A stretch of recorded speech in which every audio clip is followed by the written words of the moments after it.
Donkey Kong is ready to monkey around with today's game, Amidar for year 2600. And let's see, we got a big old ape gorilla kind of guy.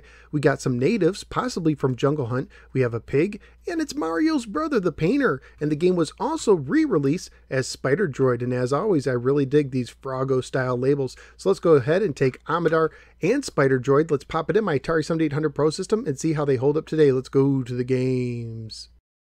Amidar was published by Parker Brothers and carries a copyright year of 1982. It is based on the 1981 arcade game by Konami. Amidar for the 2600 was programmed by Ed Temple, who also programmed Frontline for the 2600. In the late 80s, Amidar would have some of its graphics and sounds altered and be re-released by Froggo as Spiderdroid. The Amidar manual opens with the following.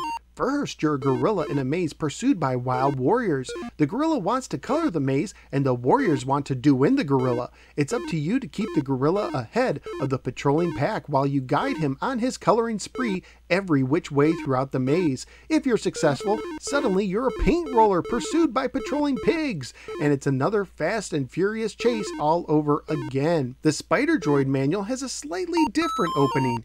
It's the future. When droids do battle, you send your Spiderdroid in to capture a building by covering the structure with its Unbreakable Droid Web. Your Spiderdroid lays down a web strand as it crawls along each girder. Once you have strung a web strand completely around an opening, the Spiderdroid flings a web over that opening. Your objective is to travel all the building's girders so the entire structure is caught in your droid web. But watch out! The building is swarming with bird droids, out to have your Spiderdroid for lunch. If you get cornered, use your secret weapon. Press the joystick's button to cast a magic spell that makes the bird droids invisible and unable to eat you, but only for a few seconds. And remember, each of your Spiderdroids can cast only 4 magic spells. Once you capture the first building, it's time to send your advanced mummy droid to capture the next one, which is guarded by a horde of skeledroids.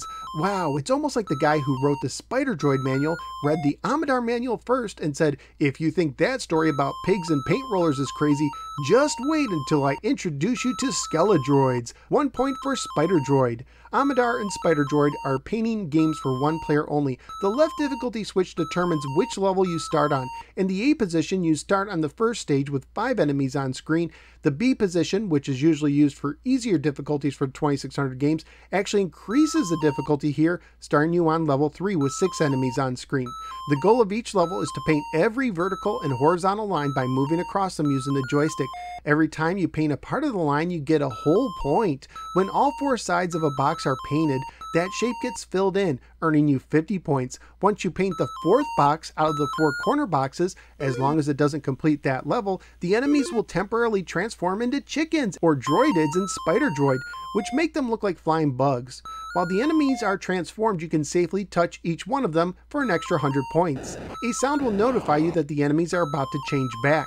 Enemies move in a specific pattern, with one enemy moving around the outer edge, while the others must turn at every intersection they meet. You can also press a button to make them temporarily disappear so you can safely pass through them, up to 4 times per life per level.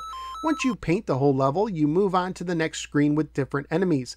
Once you complete that one, you loop back to the first, sometimes at a faster speed or with more enemies, although 6 enemies is the maximum.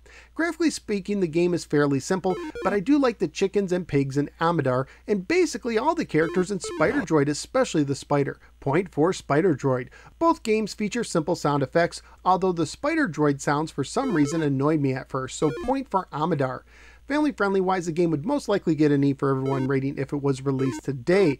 At the time I researched on eBay including shipping, for Amidar, loose copies were going for $48, complete were going for $11 to $13, and 1 new copy sold for $25. For Spiderdroid, loose copies were going for $9 to $12. Let's see, Amidar is cheaper, so that's a point for Amidar. So what do I think of Amidar / Spiderdroid? This is one of those games that took me a while to get into. The first few times I played it, I didn't care much for it. Paint only registers if you move far enough, and when you fill in the last box, it doesn't actually register right away. One time I completed it, then died right after, only to start a new level, having it finish the box, sending me to the next screen. That's crazy. But as I got used to the delay, and more importantly how the enemies moved, I enjoyed the game a whole lot more, and anticipating the enemy's turns is very important. It's not a top 10 game or anything like that for me, me, but it is a game that I would play again. And between the two, while Amidar is cheaper and sounds better and has a better manual where Spiderdroid has some errors in its manual, I did like Spiderdroid more thanks to the Farrago Style Box Art that for some reason I really like, and the characters in the game itself. But really, you can't go wrong with either version. So where am I going to rank Amidar / Spiderdroid? I'm looking in the 60s. I do like Ghostbusters more at 62, but I will put this over Pigs in Space at 63. So out of the 167 games I've now ranked for the Atari 2600, Amidar and Spiderdroid are painting into the 63 position. Give it a little time and you too might like chasing chickens and avoiding Skeledroids. At least that's what I think. What do you think? Let me know in the comments below. Also, let me know which version you like the most. Please click like and subscribe, follow me on Facebook and Twitter, and check out some of my many other videos covering retro video games, toys, mini arcades, plug and plays, and more. At this time, I'd like to thank Isaac S. for supporting the show on Patreon. Thank you, Isaac.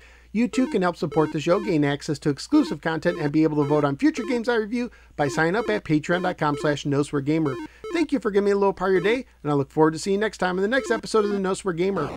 Take care and watch out for bird droids, but get the chickens, even though they both look the same.